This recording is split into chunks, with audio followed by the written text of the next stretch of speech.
also one of those transplanted northeastern folks yeah, and I'm a everything. transplant. You're right. She has been Okay. transplanted from the northeast as well. Area. Yes, but wouldn't go back for nothing. Where at I New love Jersey? to visit, but I would not move back up there. But I've definitely one that Where at? came from the north. Where at New Jersey? Dee was asking you where at in New Jersey. I'm from North. I'm a North Jersey girl, and okay, but exit had my share 14. living in New York City and training with my Aunt Lucy in Queens, New York. So I've had my share of the area, but and there's no place like home, click my heels. But I've come to love Durham, and Durham is the place that I raised my children, my family, my husband, and I've been here. So, love Durham. Love home. I hear that. And we love having you here in Durham and everything. And I'm still trying to figure out, I told you that about Nikki. I'm still trying to figure that out about Toya. You mentioned it about your own wife and everything up there in New Jersey. But Toya is another one that I'm convinced has found the fountain of youth because she also does not look like a grandma. Yeah, well, I tell you what, you look at my mom and you will see, again, apples and trees and fruits of the tree. I'm blessed because my mom never looked like she's my mom, and her mother didn't look like she was her mother, and it's just been as a blessing. Nice. It's one of those generational blessings. That's well, what like I said, it's a generational blessing. Some people talk about generational curses, but black folks, we have a lot of generational blessings. And that youthfulness, black don't crack, that comes in generation terms too. So there's a lot of good in the DNA of Africa, and I celebrate that part. And you do a great job of celebrating it. And like I said, and I think it's on both sides of your family, because I also would not put your husband as looking his age either. So it's not just a female thing either, because I think it's just this whole generation of folks.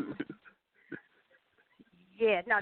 It's not a female thing. It's not at all. It don't stop with a girl or boy. It's just a part of our culture.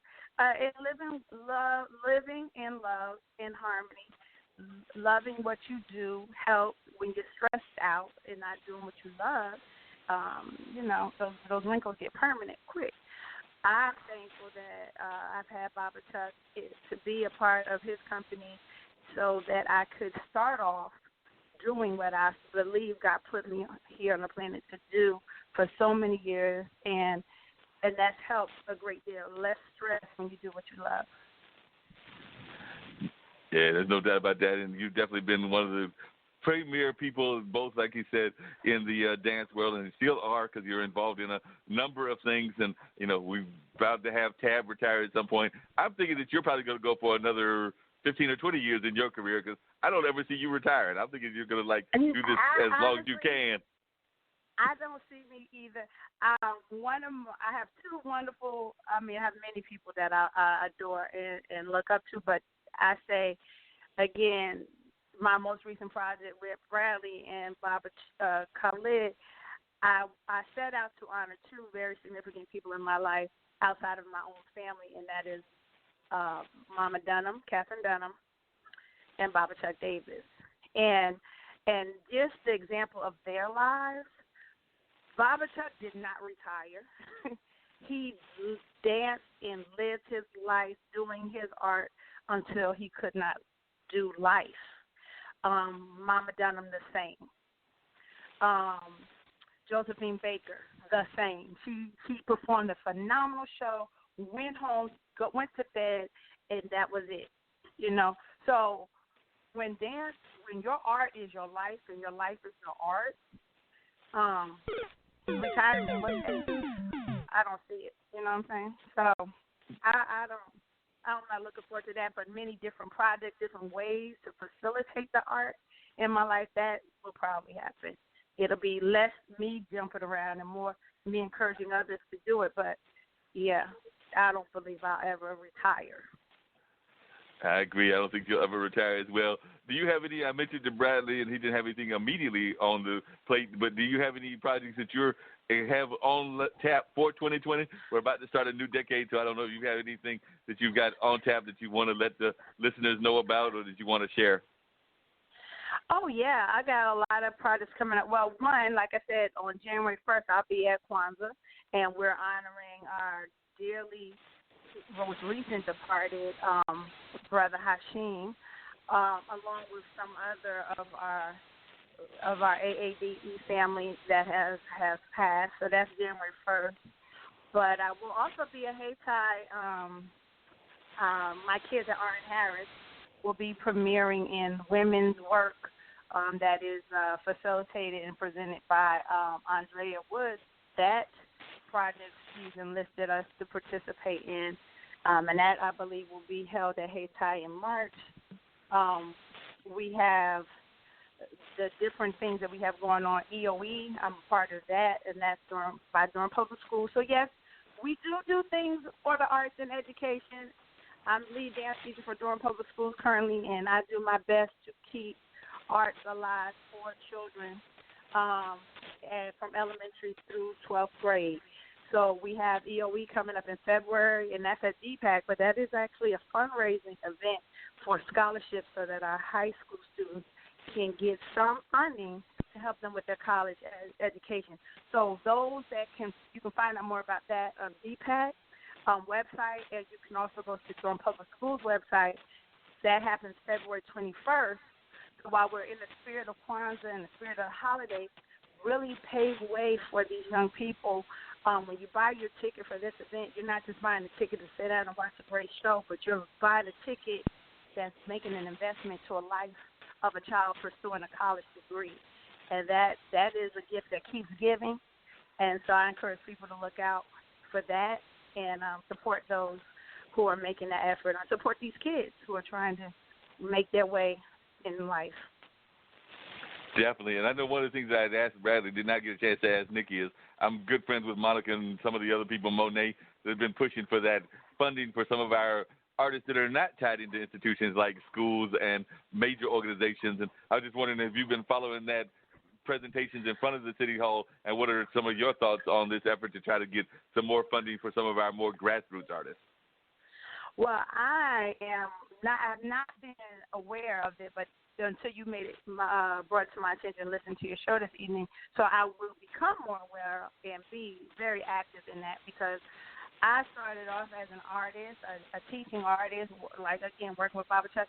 I totally agree with that movement and definitely believe it should be supported, because arts are a part of life. Art is the heartbeat of heart, and it is a hard work and a necessary work. Every culture on the planet, art is a vital part of life. And when we don't have the arts, life becomes despair. Art inspires, it creates, it cultivates, it's necessary. It's not the icing on the cake. It is the main ingredient of the cake.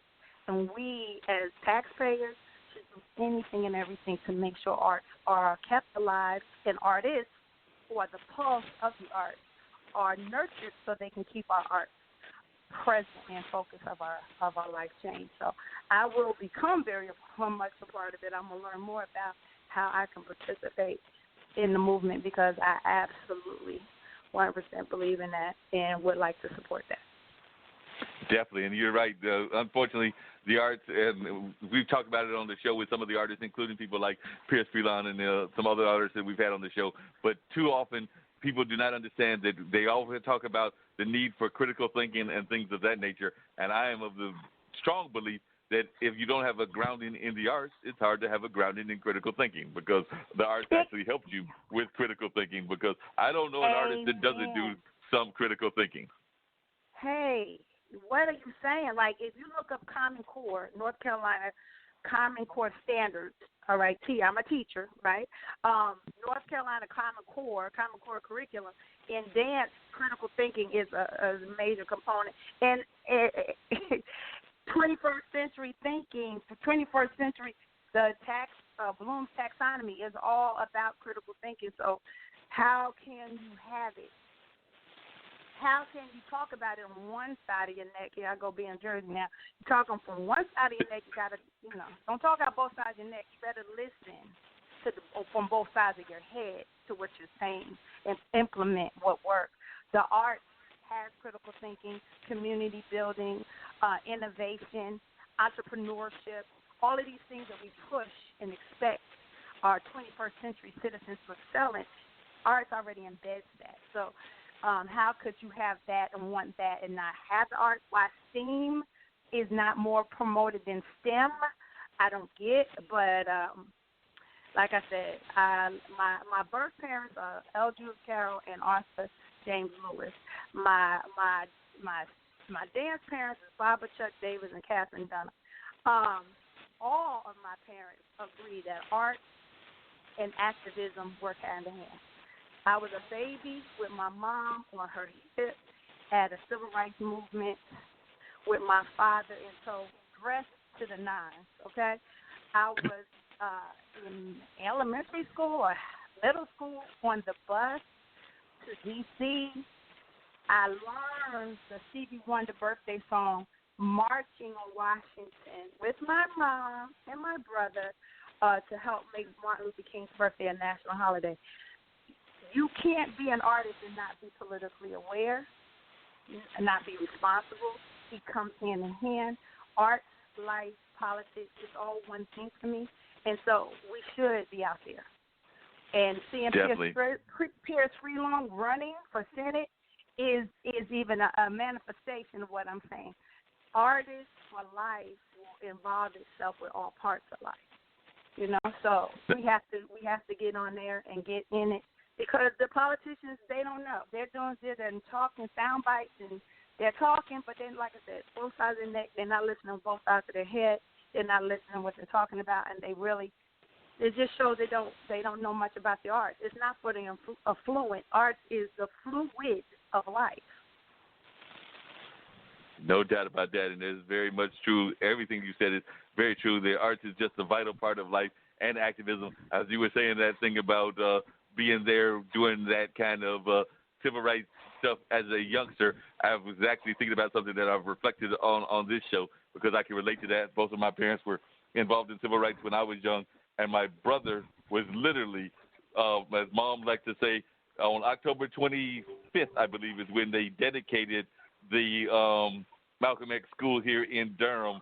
And Mom was having Malik, my younger brother. So she got rushed from Durham to Raleigh, where he was born and where I believe we were living at that time.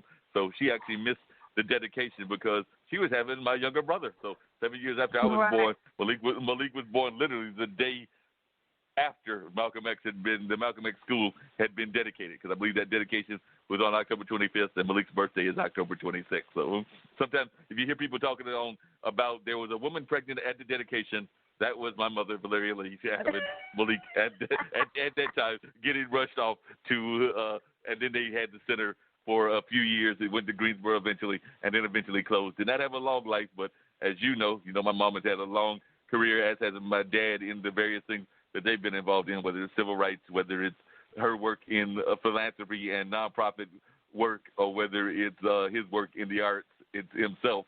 So and a teacher. So definitely they've been involved and have passed that on to me and my younger brother. And like I said, I don't have any, but I know Malik is trying to pass it on to some degree to my nephews, and I'm trying to pass it on to friends and family that have kids. So pass it on to their kids. So we are definitely continuing that legacy. Exactly. And I've got a blessing to work with your brother Malik when we both work with Mama Nayo on her project, the Mickey Center. So your mom did an excellent job with you too, both of you. And that's right. So not only did you learn from her, but y'all picked up and continued the work. So, and that's what it's about. Again, that continuity, that continuum, that peace, love, and respect for everybody. You reach back, you bring one up with you to the next level. And that's how we'll keep these things fluent in our community and make it happen so that we can eradicate some of these issues that present themselves. Exactly. And Dean just let me know we were wrapping it up, so I do want to wrap up the show. Thank you for calling in, Toya. Was glad to have Bradley and Nikki as well. Hopefully you'll be paying attention as we continue these great shows. As a matter of fact, on the 6th, we're going to have my longtime